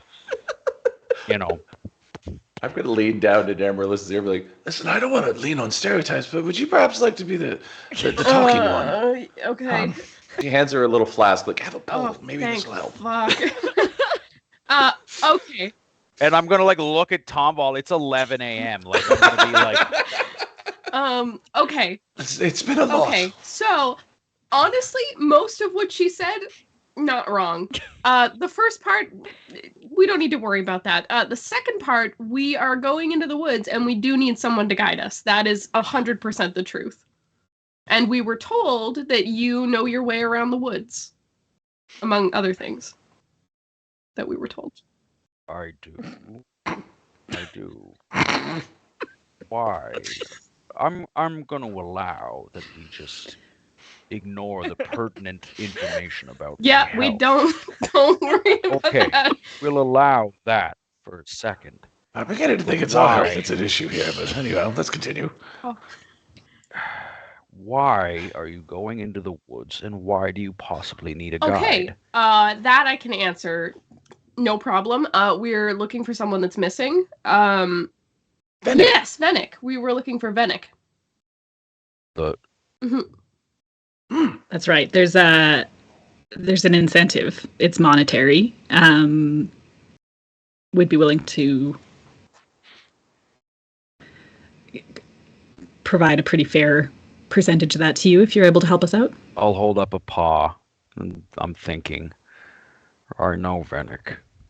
His employer is a friend of mine. I didn't know he was missing. Well, have you spoken to the alderman about this in the belfry? They haven't been able to find him, the town guard. Have they checked with the Jade Saps? Not yet. Yeah. I think they want us to check with the Jade Saps. Do any of you know the Jade Saps? No. No. Do I know the Jade Saps? You can give me a history Actually, check. Ben, would I know of the Jade Saps? Yeah, you can give me a history check at advantage, you, and then Justin just straight. Oh, it's a 19 for me. Okay, the first one's real bad. The second one is even worse. So the my total is 7. Okay. So yeah, you've taken a pull off of TOMVALL's flask, and It's like wood alcohol. It'll fuck you up. yeah, and the general vibe is like, okay, I'm back. I've got the edge off. I'm back in a little bit of a sparkly, kind of nice floaty place. I don't even remember what I was trying to think I could remember at this point. But for TOMVALL, when you were making your way through the Shadeleaf Wood to come to Greenhaven for the first time, you saw telltale signs of some sort of druidic civilization or a druidic settlement deep within the Shadeleaf. And you've heard people around town talk about this society of elves that live out in the woods and have basically decided to declare themselves sovereign from the Imperium, more or less, and live sort of just by their own laws and rules and sort of return things to a natural law, as it were, without the imposition of the Imperium trying to tell them what they can and can't do, essentially. The vibe is, if we don't bother them, they won't bother us, but if we bother them, they will bother us, perhaps fatally. Well, I mean, I did I walk past. We Furbolg, when we're not in our armor, are fairly good at traipsing through the woods undetected. And I did come across just the outskirts of a settlement of druids. And I've heard a few things about how they believe in the Imperium, sort of returning to natural order. But I haven't. I imagine that might be the cause of why they wouldn't want to speak to them. Right, so you've had no personal dealings with them. That's likely why they sent you to me.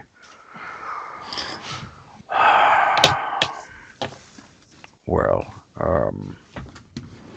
I do know these woods quite well, and I have diplomatic relationships, if you will, with a few members of the Jade Saps. I might be able to discuss this with them if we can find them, but I have a lot to do. Are we today? You need to do this today. It could be time sensitive. It's my understanding that the first 48 hours could be quite... Yes, what she said. I'm so sorry. Yeah. All right. Well, give me a moment, please, to discuss with my employees and gather some things. I'll meet you back at the Belfry in about 15 minutes. Just out of curiosity, do you have an itch anywhere? Just any sort of discomfort? I'm just gonna No, never mind. gently Never mind. pat TOMVALL's shoulder and hand him his flask back and like gently put it closer and closer to his mouth. Oh, Well, if he's gonna do this for free, I feel like we can tell him. If it's not a bartering piece anymore. Are they outside? Are you all No, outside? I think we're doing this in Doubt it, Johnny. right? Doubt it. Beth is just trying to keep it together while these guys are. Yeah, no, as far as I know, Yeah. we're doing this right in front of you. So. Wow, unbelievable. You Go for know the I'm street. still here. Yeah. Yes, I haven't left the room. What the fuck are you talking about? So, that widow No. that you no. why is people Okay, saying no? This is important. The widow It's that you're okay. sleeping with No, had Esmeralda. an Oh god. STI. Esmeralda. There are customers here that aren't So- us. Hawthorne's face goes completely stony. Like he is deeply, deeply offended. Like shocked. And maybe I've like seen these other four people like around or whatever, but like this is my first time interacting with them. And it's gonna get real awkward and real quiet for like a solid 40 seconds while like pure malice burns behind Hawthorne's eyes. and spell list here. He's gonna be, and he's not gonna take his eyes off Esmeralda at just the sheer. And he's like, "Can I make a fucking insight check on this weirdo?" Because I'm trying to figure out. I'm trying to figure out, like, is she for fucking Why real? is everybody against letting someone know that they might have an STI? It's really important. It's Yeah, only make me an a insight 7. check. It's only a 7. So I think I'm like too blinded with rage to like get a beat on her. I don't. And I'm just gonna fucking very quietly get the fuck out of my shop right now, all four of you. I might see you at the Belfry in 15 minutes, and we will discuss this further. And then I'm gonna fucking leave, and I'm gonna yell. I'm gonna be like, "Gil, get the fuck outside right now! I have to talk to you about something." And a big fucking lumbering like half orc will kind of come out of what looks like a freezer, I guess, for lack of a better term. Yeah. Like a cold storage. like a cold room. Yeah. Yeah. Yeah. Yeah. Right, Hawthorne. Right out back. All right. And then he just like he sees the four of you and just kind of like waves sort of dumbly, and then follows you out back. Yeah. So I'm gonna go back out the back door, but Hawthorne is not happy. Hawthorne did not receive that information well at all. Yeah. He's very grumpy. I mean, I think we'll stick with Hawthorne for a second here, actually. Okay. Yeah, so you head back out, and so Gil and Mateo are back there. And Mateo sees you all amped up like this, and he just goes, "Oh, did that not go well?" And now that he's like alone with the two of them, who he knows quite well, there's like a sadness in his eyes. Are people spreading rumors about Krista? And he looks back and forth to them. I don't know. I mean, it's possible. She is here an awful lot. I know.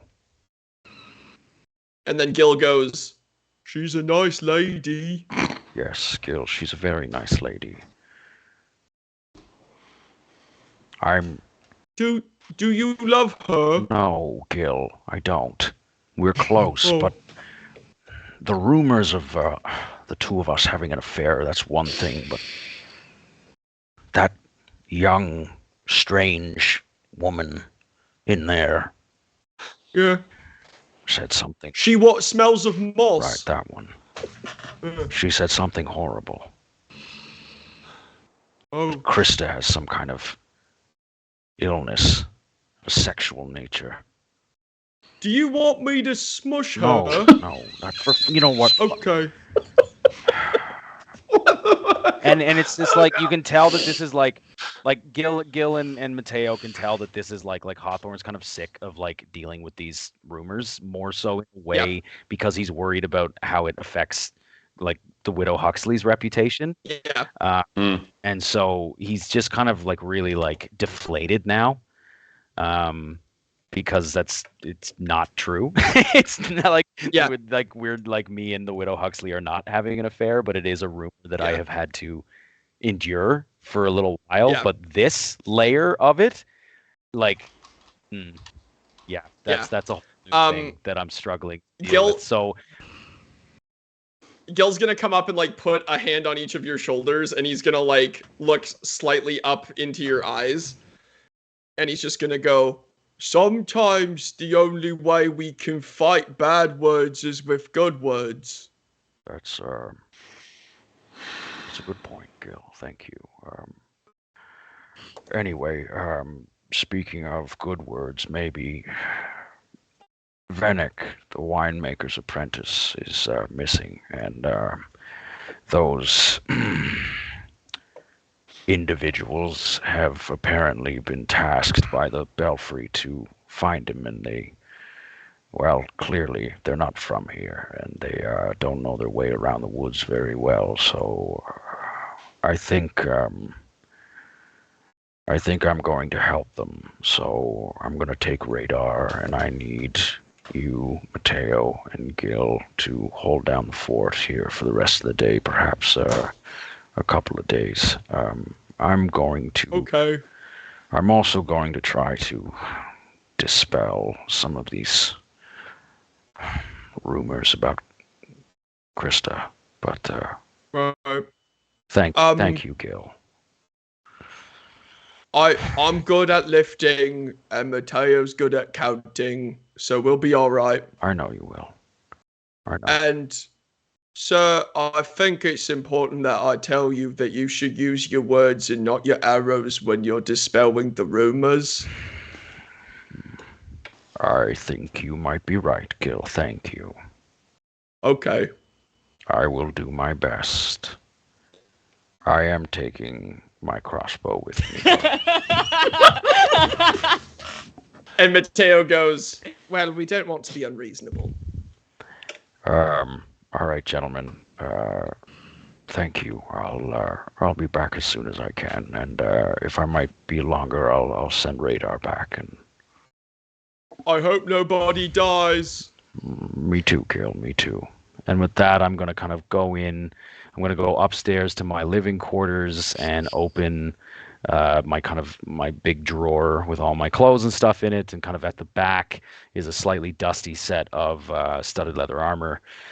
And I'm going to kind of put that on over the vest and the button-up shirt, and it's just a chest piece, really. Grab my hat and my traveling shotgun coat, my cool Western coat, and I'm just kind of like, I think at the time I'm kind of checked out, like my mind is elsewhere, like I'm kind of really shocked at this nasty rumor of the Widow Huxley having an STI, and being like, where the fuck did that come from? Like. I wonder where that could have possibly come from. Who started that? Because, like, as far as I know, that can't be true. It's physically impossible, as far as I know. And so it's like I'm trying to think of like who locally has that much of like a vendetta or like a reason to start spreading something that nasty. Yeah. And I'm just getting my shit together. Yeah, imagine. Oh, no. Yeah. Who could that possibly be? Yeah. Imagine if it was like a member of the clergy too. Yeah. Imagine if that was the case. Yeah. So I grab my crossbow, which is, if I may, I wrote a whole ass fucking description for Yeah. my Hell yeah. crossbow. So it's a standard heavy crossbow, but it's got the air of a well-maintained antique. Anyone like looking closely at it, you can tell that it's old. But I've definitely dedicated a lot of maintenance, and I've made a few what I think are clever modifications to turn this relic into a rather fine weapon. Its handle is made of varnished ancient cherry oak, deep red in color, and the kind of metallic parts, so the trigger and the prod and the stirrup, they're a strange like dark steel, or what they like some kind of metal that seems to be darker than most steel you would see. But also the modifications that I've made are like of a lighter, more modern metals. So it kind of creates this cool aesthetic contrast of like the old and the new. And it also has like really weird jagged edges and spikes coming out of it in places that you think would be really inconvenient. But yeah, so I strap that to my back, and I take a deep breath, and I determine to make a better first impression of myself upon these new people who, in their defense, they don't know any better. They all seem well-intentioned, and that is the vibe that I am bringing to the Belfry. Great. So I will say that, yeah, you all convene at the Belfry. I would say it's probably about 12:30 in the afternoon at this point. So I guess I kind of get to the Belfry. I push open the doors and I look for, and Radar is obviously with me. So my faithful hound is at my side, and he's making the little jaunt across the town square to the Belfry. And I'm going to go look for these 4 weirdos who showed up at my shop and accused someone very dear to me of having an STI. Really, honestly, AMARYLLIS, I think I could have been mistaken. I mean, it could have just been bed bugs. I don't know. I feel terrible now. I made an assumption. Honestly, when you make an assumption, it makes you an ass. Oh, yeah. Anyway, I think maybe we should just not bring it up again. That might be the best idea. Not supposed That would be best. to tell people when they might have diseases. Telling them is not the issue. You know what, Esmeralda, you're right. People deserve to know. In their place of business. In front of their customers? Yeah. Not the moment. Is it Tried to let you know that. it's bad it's bad for business when people hear about your health? Yeah. It can be. It's like a public information versus private information thing, and I think most people would think, that would be a private thing involving your privates. Huh. Yeah. Like broken arm? Yeah. Oh, you know what? If you can see it, it's probably going to be talked about. If you can't see it, don't talk about it. Okay. That is a good piece of advice. That is very solid. And it's at this moment that this gigantic hound you saw at the butcher shop kind of pads his way into the Belfry and just sort of sits and cocks his head off to the side and like lolls his tongue out and starts panting a little bit. And I'm like right behind him, and I kind of have that, like when little kids get mad at each other and then their parents make them make up, I'm just gonna kind of look at the group and be I apologize for losing my temper back at my shop. Krista Huxley is a dear friend of mine, and I believe that what you may have heard is a particularly nasty rumor. I was quite shocked and appalled that anybody in this community would invent such a thing, but we do live in interesting times. My name is Hawthorne, by the way. And first things first, I'm going to kind of approach ISMERLDA and extend a hand in like a nice to meet you. Sorry, we got off on the wrong foot. It's like a big paw. Sorry, I don't know if ISMERLDA is familiar with handshakes. I don't know if she's encountered that in a very long time. So she's just gonna look at the hand and be like, I'm ISMERLDA. I've been told I said something that was supposed to be private. And I'm really sorry. I didn't know about privacy. Apology accepted. I, believe it or not, completely. You could put your hand in his hand. That's It's a social gesture of greeting. No, it's all right. We've got some time on the road. We'll get to know each other at our own pace. It's fine. And then I will extend my hand to TOMVALL next and say, hello, I am Hawthorne. TOMVALL, KAZAMIR. I really meant. Yes, I apologize for TOMVALL, KAZAMIR. Indeed, I will be nice drinking. to meet you. Well, likewise. And then I'll turn to AMARYLLIS next, probably. Same thing. Hand out. Hawthorne. AMARYLLIS. Shake. And then finally BETH. Hi, Hawthorne. And as BETH takes his hand, she'll say, BETH, brightly, you ever been up Hammerden way, Hawthorne? Kind of cocks an eyebrow. From time to time, if business takes me there. Are you from Hammerden? I'm not really from any place, but I did spend a good number of years in that area. Not really from any place, eh? Well, looks like you and I already have one thing in common. Just gonna leave it at that. And so the guard from before kind of inserts himself into the conversation and just goes, good, I see you took my advice. Is this Mr. Leaf? Hawthorne? This is Leaf, yep.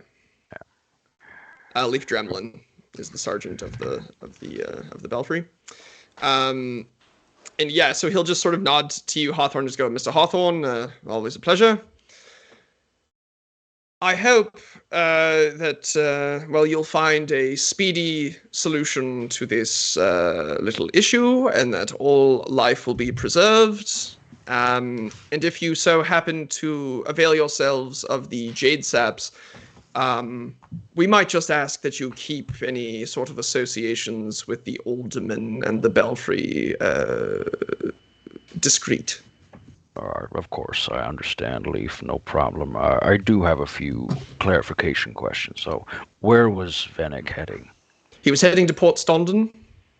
When did he? About 4 or 5 days ago, I believe. Shit.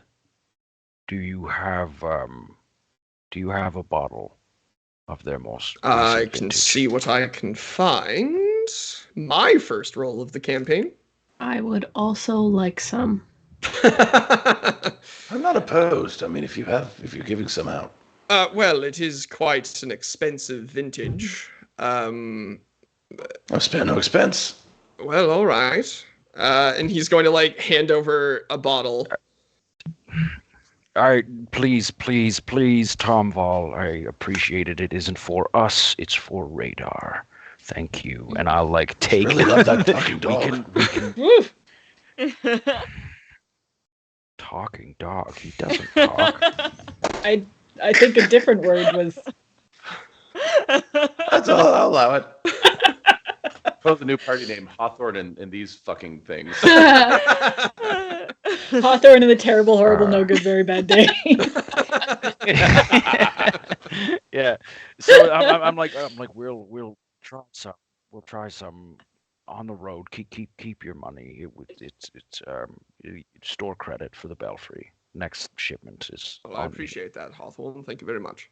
And I'll kind of again looking at this party and kind of maneuvering around them. I'll go to kind of radar at the door and I'll kind of uncork the wine, and just let him sniff the bottom of the cork. Because I don't think I really would have anything that would have Vennick's scent on it. But I figure if I can get a sense of the wine, if that's what he was traveling with, then he might pick that up. Do you have a stat block for him? I think you do, right? Yeah. Do you want to roll a perception check or a survival check, maybe, whichever one's better? He's got perception. What's his? It's wisdom, right? So +1. I might just pen down and just give him a little pat and be like, "Good boy," and cast guidance. Nice. Yeah, he's pretty chill at it. Yeah, he's gonna need that 1d4 because he rolled a 4 plus a 2, 6? Okay. So a 6. So he gives the cork a sniff and then sort of sits a little bit more upright, and then he sort of turns his head to the left and starts patting down the road towards the edge of town.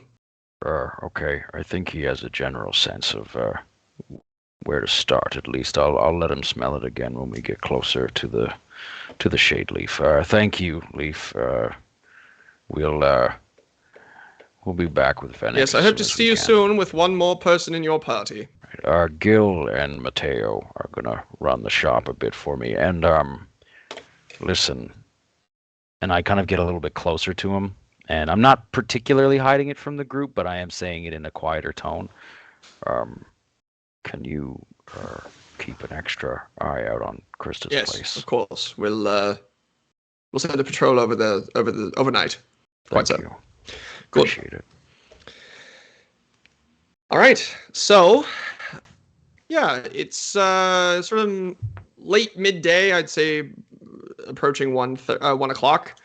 And the sun is nice and high in the sky. It's burned off all of those clouds that TOMVALL saw earlier in the day. And you kind of make your way out of the town, and you find yourself walking down a nice sort of cart path, hemmed in on either side with fences that would be about waist high on a normal humanoid-sized person. And there are just rows and rows and rows and rows and rows, as far as the eye can see, of grapevines, all the way sort of leading out. If there's like so the Vinehold Valley is a circular, more or less natural valley with green haven right in the middle, and then the vineyards kind of coming out from there like spokes on a wheel. And so you're walking down one of the spokes at the moment towards the shade leaf. And as we approach the woods, Beth is going to subtle spell mage armor on herself. Cool. Mia, can I ask a question? Yeah. So I finally learned your name at the Belfry, and I think I've been thinking about this. How does ISMERLDA respond to radar? That's what I'm probably looking at. Like, I'm remembering this name that I've heard, and I'm kind of like looking at my dog and looking at ISMERLDA, and like radar is probably going ahead and then coming back and going off to the side and then coming back. I feel like she's getting along fine with radar. She's good with animals. Nice. Yeah, so I'm kind of like, yeah. If you do look over at Hawthorne, it's kind of like a quizzical kind of. And if you meet his eye, he like looks away. back. If that's what's happening, ISMERLDA's gonna call you on it and be like, "What are you looking at?"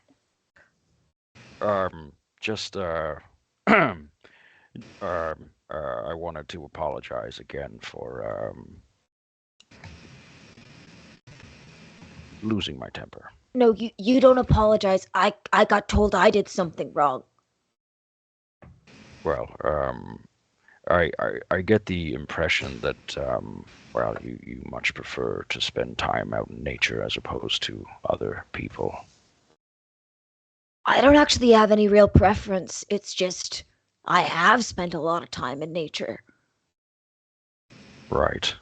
So things like privacy and the idea of what a rumor is. Well, yeah, it's been a while since I've been in a town. I'm not gonna lie, man. Right. Well, what do you think of Greenhaven? It's pretty cool. The people eat a lot of weird foods. You guys don't like bugs for some reason. It's just really different, you know? But I don't have any other towns to compare it to, so. Well, I think it's pretty cool as well. I've lived here for about 3.5 years now, and I've grown rather fond of it. And I kind of keep walking, kind of thing. I would like to just point out that two things. One, I'm sharing the flask back and forth because there's about a bunch of shame, really, and I'm probably getting a little tipsy. But also, I'm keeping an eye out for a bug. On the way. Roll me a perception check at disadvantage due to the information you just shared in the first half of that interjection. Well, of course. Yes. It's not great. Well, it's not terrible. Oh, well, it would have been a natural 20, but it's a 13. 13? Yeah, there are... You can hear, like, that cicada drone, like, within the vineyards on either side of the fence. Mm-hmm. You are more than welcome to go investigate that if you want to. I'm going to do one better. In the general direction of the bugs, I'm going to use some Phobok magic. Okay. Use speech of beast and leaf. And I'm going to chirp back out in cicada. And what I'm intending to say is, and I can't understand this back, by the way, this feature. Who would like to go to a wedding? I need at least one guest. So you can understand what they say back to you? I cannot Oh, understand, cannot but understand. they can understand me. Okay. And I'll explain what a wedding is, because Yeah, you know they're sure. insects. Roll me a persuasion check. Sure, I'd love to. I'm not really very persuaded. Well, we'll see. Oh, you son of a... It's a fun. So those of I'm you... slurred in the chirp. Those of you... You're all walking down the road. And... you hear a little bit of a cicada drone, and then you just hear TOMVALL make a cicada drone out to the world at large, and then all the cicada drones stop at once.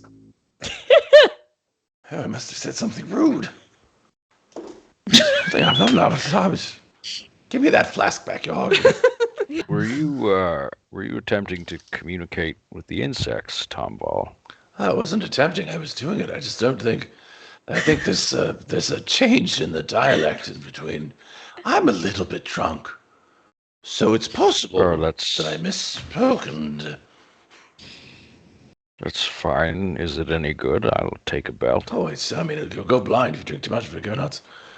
So I will take a belt, and with my proficiency in alchemy supplies, I'm thinking that like Hawthorne would be able to pick out like one kind of ingredient of like whatever. Is this hard liquor? Is this ale? It's literal wood alcohol with a bit of juniper in it. Okay. It's like a poor man's gin. Okay, and it'll probably be some. I recognize a bit of juniper in this strong stuff.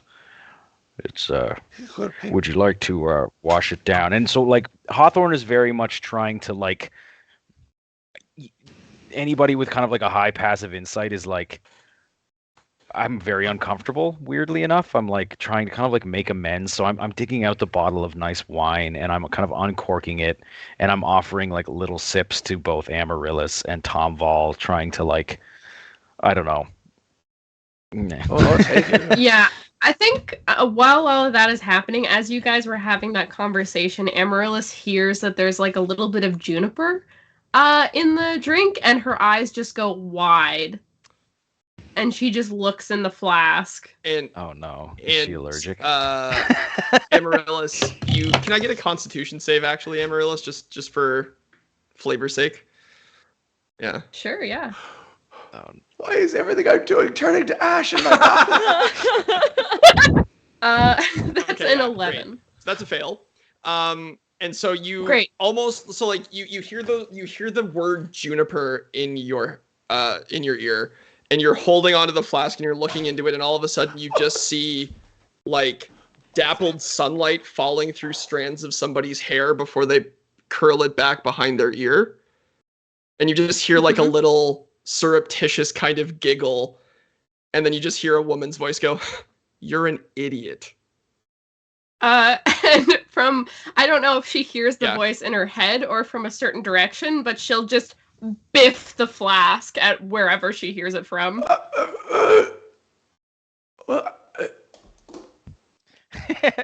Hawthorne's gonna like look at that and be like, "What the fuck?" Like, and I'm gonna start like instinctually like, recorking the bottle of wine and like putting it away. I'm gonna stagger towards my flask. Wherever it ended up. Yeah, it's on its side on one of the ruts in the road, and it's sort of pouring out into the rut. And Radar like goes over and kind of gives it a smell and decides he's not interested, and then keeps going. And I'll just say to the dog, speech of leaf, trust me, you don't want to tangle with that, but it's more like and then Radar just like turns around and looks at you and like gives you like this expression. Yeah, like I feel like Radar's probably quite shocked to hear like somebody speak to him. He probably does like that dog thing where he's trying to figure out if this is a threat or not, and then decides that it isn't. But he's like really weirded out. It's just like we're gonna be like, I need to stop talking today. But I think after that, Radar kind of shows a definite interest in you. He kind of can't figure out like what the fuck, like how come I understood that the way I don't understand my owner. So he's probably It's a weird looking dog. Yeah. While he's like doing his thing, being a dog. Every time he kind of comes back to the group, he kind of pays particular attention to TOMVALL, I think. Oh. As that happens, I would love to cast Detect Thoughts on Amaryllis. Interesting. Okay. Just surface thoughts, so there's no check required, right? No. Interesting. All right. What does she get off your surface thoughts, Kassinda? Yeah, I think immediately whose voice was I would say then? that's I just made a command call that's Juniper. Yeah. Oh. Yeah. Okay, yeah. Great. Yeah, she's like, where are you? Ugh. You did this on purpose, didn't you? That's like her first thought. Somehow you did this. Okay. That's pretty much it. Okay, she's not going to do anything with that right now. She's just gonna. I am just gonna put my hand like on Amaryllis's back and be like, "Are you okay?" Yeah. Okay. She looks so paranoid right now. Nice addition into wood alcohol. I don't see what the problem is with Juniper. It's quite lovely. I don't know why, but I thought that had something to do with just like the color of the alcohol. I'm so sorry for throwing your flask. You know, it's fine. Yeah, I will, after we find this person and are paid with money, get you more. Can you just let me know if any more of your alcohol has juniper or... Well, I mean, it's just the one flask, but the next batch of, I have a still in my room that's I'm using as a little bit of peat mash, and anyway, it doesn't matter, but... No. You have an aversion, are you allergic to juniper? Yeah.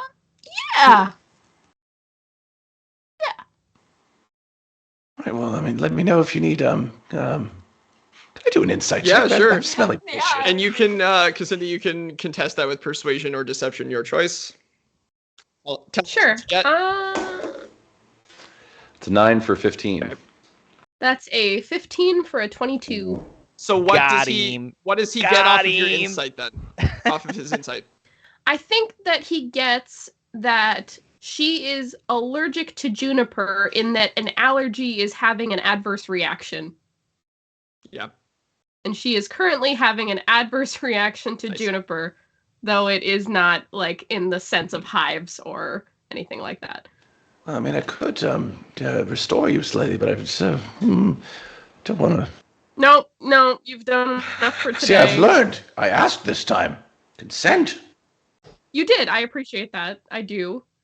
Cheers. Yeah, you go ahead. Hawthorne is kind of relaxing slightly, because I think he'll say, I'm getting the strong impression that the four of you don't know each other very well. We met today. I'm going to her wedding, though. Yeah. Oh, she's today. You're getting married. Yeah. What'd you say? Are you marrying a bug? I just thought I'd ask. Why would I be marrying a bug? That's so weird. That was on my mind too. I won't lie. I'm marrying Reggie.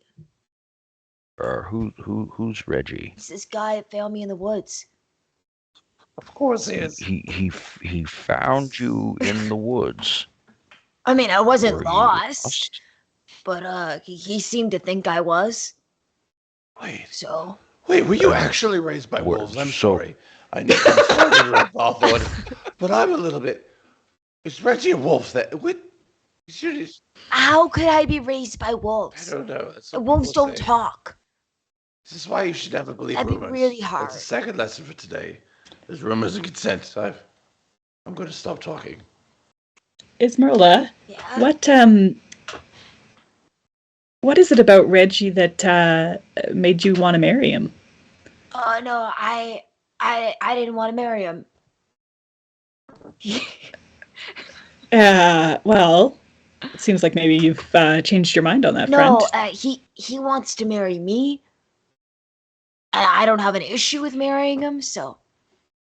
I mean, you know, it's you know, honestly, very much not my policy to advise anyone on how they should organize their lives, given that mine is a bit of a mess. But here's the thing about doing something because it's what someone else wants.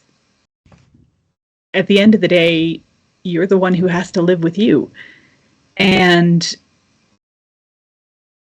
if marrying Reggie doesn't feel like a thing that is exciting to you, feel like a thing that you want to do, feel like a thing that you are motivated to enjoy and continue to enjoy, it might be worth having that conversation with Reggie, my friend. But I don't not want to marry him.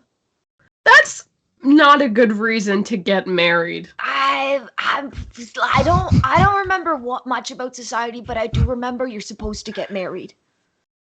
Oh, that's a patriarchal bullshit right there. You don't know a man anything. At this point again, Raise your hand, I'm everyone. kind of Who fading away, packing a fucking tobacco, playing on my pipe, and I'm kind of like thinking if I need to get a hold of the fucking fantasy equivalent of Child Protective Services. I'm like, what's going on with this one?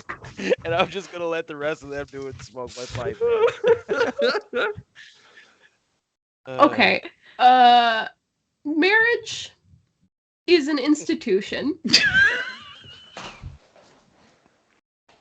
And it's not one that everybody needs to follow or be a part of. You know? Why are you all talking to me like this? It's because, you know, it's when you just meet somebody and you can speak more freely than you would, because you could really be truly yourself and share your opinion, and just you seem unapologetically yourself, and that's admirable, I would think. And just Reggie seems like maybe, I mean, what? Do you know what I mean? Am I anyone words making now? Okay. I'm gonna maybe field some of this, Tomball. You seem, like Tomball said, you seem unapologetically yourself. Do you mind if I ask you a blunt question? Sure. Did Reggie leave you for literally weeks at where we were? I think it's been like 3 weeks since he went to get his parents. Oh. Where are his parents? I don't know. How far away? He just said he had to go get his parents. Did he say? Oh, okay. I mean, that tracks from what I know about weddings, which is... And I felt like the thing that you gotta do is most people would bring their parents there. He said that I couldn't bring my friend. He said that my friend wouldn't be welcome in town, so that's why I'm recruiting all of you guys. Why? No, see, that's a red flag, girlfriend, if you're asking me. I feel like there are two separate red flags here. I mean, it's a... Yeah, if he's telling you can't bring people. I mean, my friend has a habit of stabbing people, so he doesn't do well in town. The other red flag, drop it. Okay, that's... You know what? Point one to Reggie. I'm at a loss. You can take this, Tomball. Or Beth. Maybe Beth. That we should perhaps revisit this after we have hunted down the young man who might be in danger. Let's put a pin in it. Yeah, like radar. We can How's it circle going? back to it. And Radar seems to be very focused down the end of the pathway. And I will say that through this conversation, you've made your way basically through the entirety of the vineyards, the grapevines, and you are now on the precipice of entering the Shadeleaf Wood. And with introductions out of the way, and we're starting to get to know each other, and a missing person on the horizon. No, I'm not ready. As the sun sets, No. or well, it doesn't set, but as the light gets eclipsed by the leaves in the shade leaf wood, we're going to leave the session there. No. Yeah, unfortunately, yes. Thank you so much for watching, for sticking it out with us through our technological issues. We will be back next month with session 2. We'll see you so soon. We can't wait to continue this story for you. Have a great week, and we'll see you next time.